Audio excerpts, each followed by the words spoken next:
Sources say basketball betting may be legalized to increase government revenue. CLP says there may be room for cuts in electricity fees if global fuel prices continue to moderate. And Conservatives win the German election as the far right surges to second place.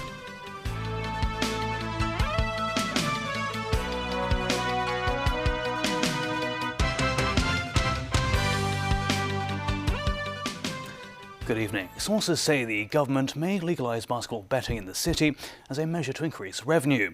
This comes 2 days before the announcement of the new budget. Tonight reports.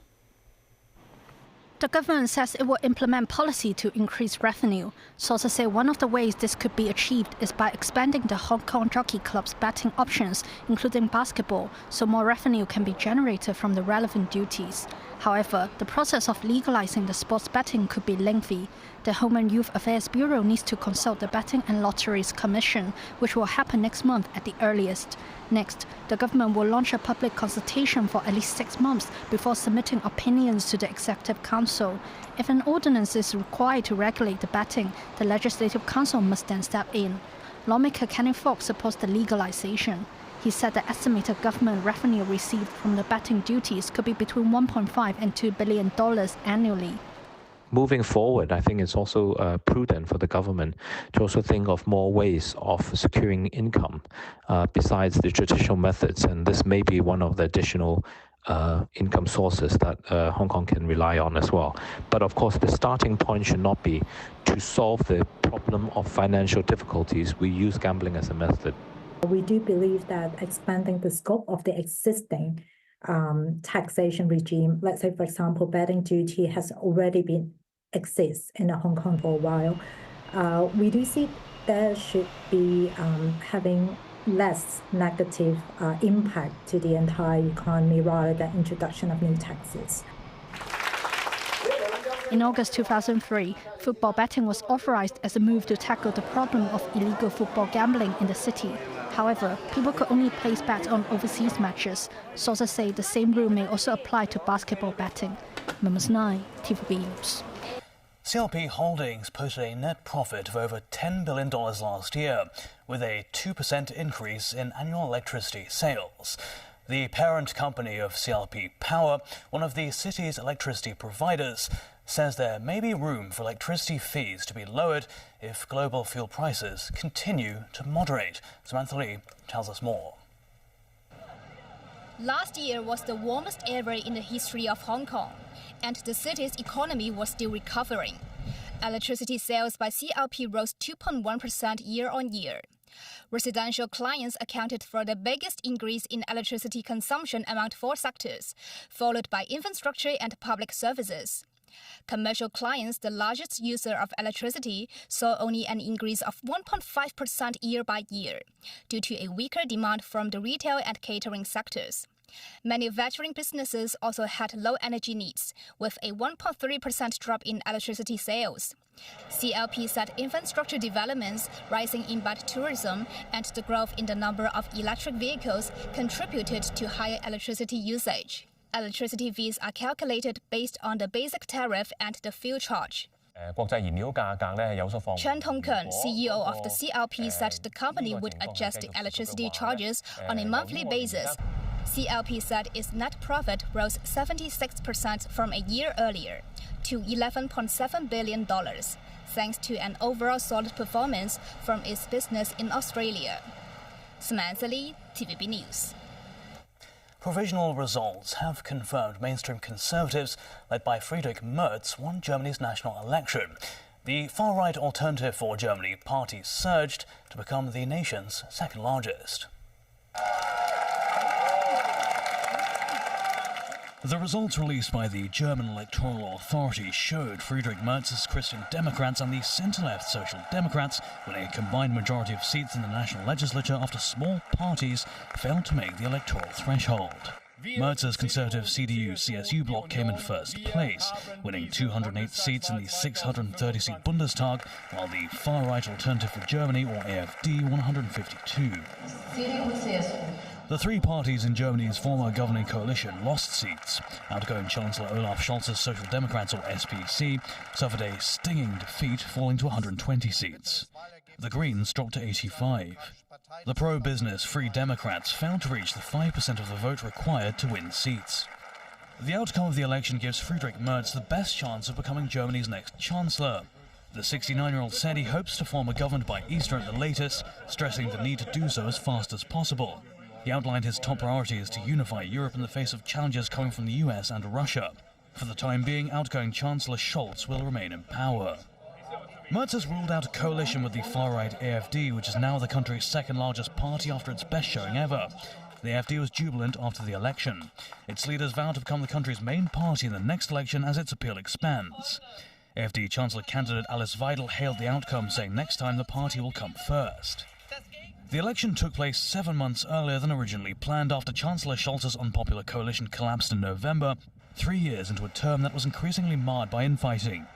The campaign that preceded the vote was dominated by concerns about illegal immigration and economic stagnation, issues Merz has vowed to address. Germany is the most populous country in the 27-nation European Union and a leading member of NATO. It has been Ukraine's second biggest weapons supplier after the US. The country will be central to shaping the continent's response to the challenges of the coming years, including the confrontational foreign and trade policy of the Trump administration in Washington. Pope Francis remains in a critical condition as blood tests have shown early stages of kidney insufficiency. This as the 88-year-old battles pneumonia and a complex lung infection. The pontiff was alert, responsive and attended Mass on Sunday. The Vatican said on Monday that he had a good night in hospital, adding he slept and is resting. Tracy Furness reports. Dozens of people gathered beneath Pope Francis's hospital window for the noon Angelus prayer on Sunday.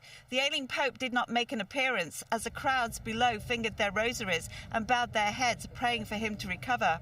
The faithful came from far and wide. We are students from India and Brazil, and we came here to pray for Pope Francis because yesterday he was okay, and yesterday night we heard that he is not okay, and we are praying for his speedy and complete recovery. Pope Francis was conscious but still receiving high flows of supplemental oxygen Sunday, following a respiratory crisis and blood transfusions, as he remains in critical condition with a complex lung infection. The Pope's illness has raised questions of what happens when he is sick or unconscious. The answer is nothing. There is no provision in canon law for an incapacitated Pope. Francis continues being Pope. That said, he has said that he wrote a letter shortly after his election in which he outlined the conditions under which he would resign if he became medically incapacitated. The text of that letter is not known. It is not public. We don't know what those conditions are, but Francis himself has said on many occasions that that door is open. Resignation is a possibility. In Pope Francis's home country of Argentina, Catholics in Buenos Aires attended Mass to pray for his recovery. Homilies for the Pope were held across the country Sunday, and large crowds are expected in Plaza Constitucion for a Mass later today. Tracy Furness, TVB News. An American Airlines flight from New York to New Delhi was diverted to Rome while flying over the Caspian Sea. Italian fighter jets were scrambled after a security concern, which was later proved to be non-credible. Travellers filmed out of the window as the fighter jets accompanied them. 3 hours out from Delhi, Flight 292 made a large turn, and the captain told passengers they were heading to Rome because of a security issue. The plane was inspected after landing. The people on the plane were security screened in Rome. It is not clear why the Boeing 787 was diverted so far from its intended destination. There were a couple here and there that were finally able to connect to Wi-Fi, and that's how we... But that was probably like 2 hours after the announcement that we found out that there was something related to a bomb threat on the plane. And so that's when we started realizing that this may have been a bit more serious than we were initially hoping. Everything was surprisingly calm. Like in your mind, trying to play out scenarios like that, you think people were in a panic, but it wasn't the case at all. Everyone just sat. And still ahead. A French aircraft carrier strike group visits the Philippines. Locally, people line up to apply for light public housing. And in France, thieves buy a winning lottery ticket with a stolen credit card, and the card owner wants a share.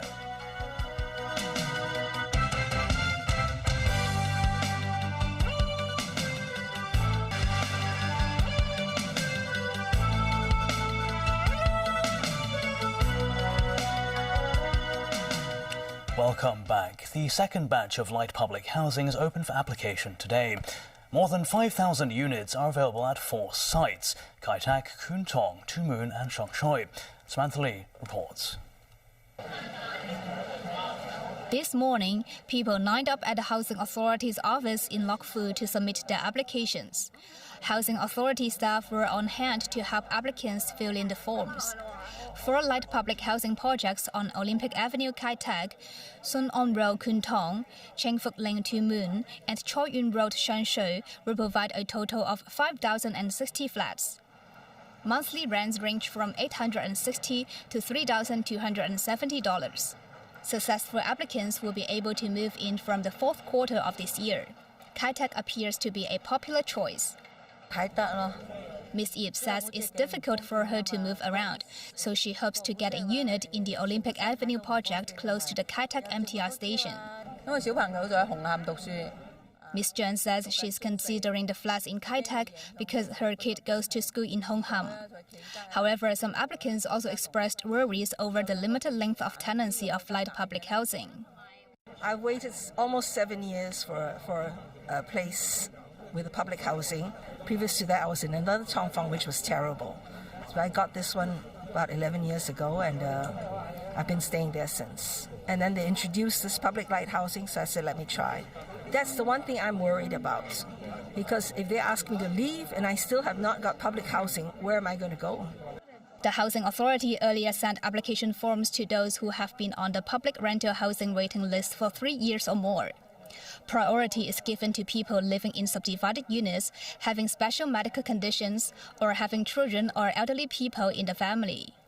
Phase 2 application for light public housing began today and will continue until the middle of next month. Applications received between February 24th and March 17th will be handled with priority.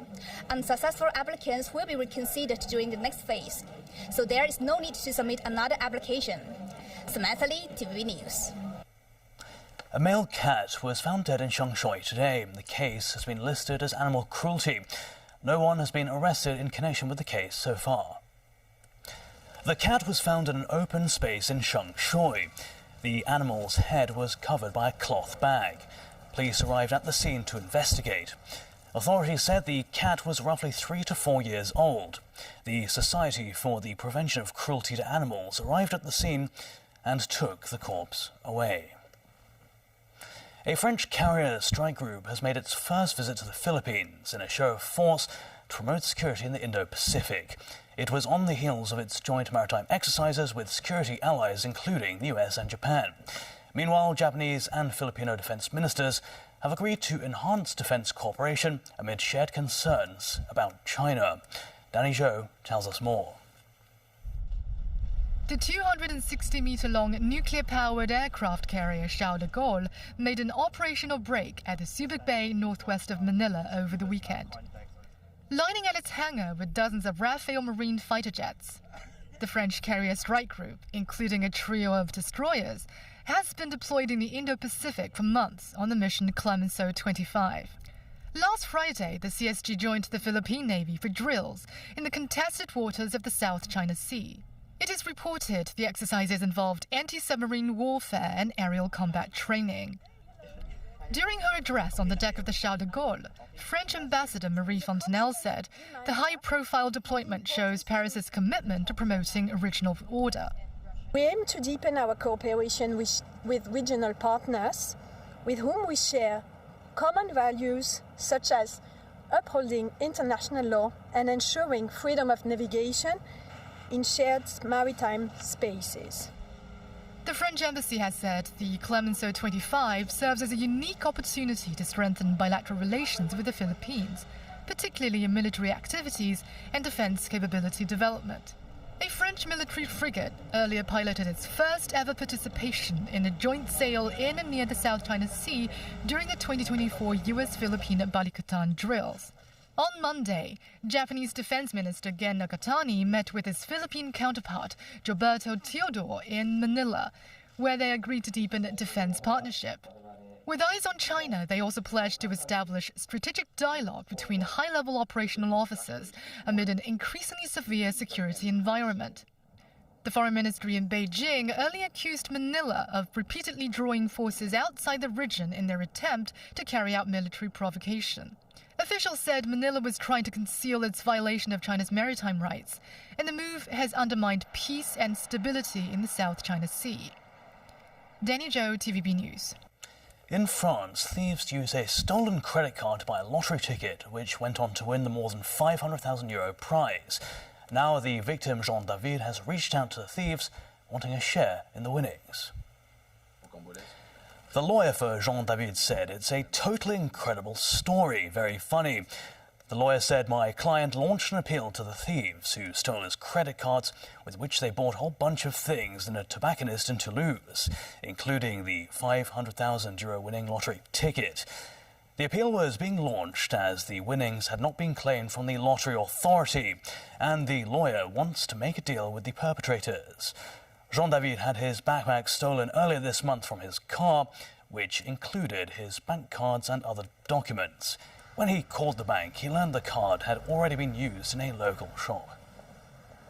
And that's news. Thanks for watching.